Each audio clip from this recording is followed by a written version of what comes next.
बाळंतपणासाठी खासगी प्रसूतिगृहात खर्च झाला तरी चालेल, पण सरकारी रुग्णालयातील प्रसूतिगृहात बाळंतपण नको ही भूमिका अनेकांची असते.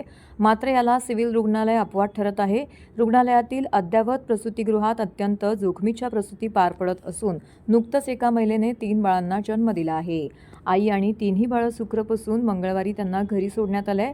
ठाणे जिल्ह्यातील बाळंतपणासाठी सिव्हिल रुग्णालयातील प्रसूतिगृह आई आणि बाळासाठी वरदान ठरत आहे.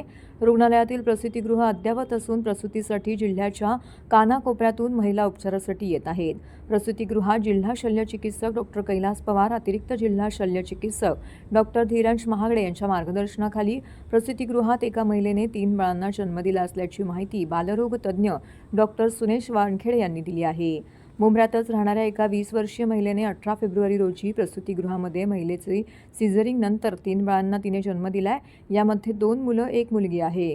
बाळाची प्रकृती सध्या उत्तम असून वजन अनुक्रमे पहिले 1 किलो 600 ग्रॅम, दुसऱ्याचं वजन आहे 1 किलो 800 तर 1 किलो 500 ग्रॅम अशा तिन्ही बाळांची वजनं आहेत. तर सध्या आईची प्रकृती ठणठणीत आहेत.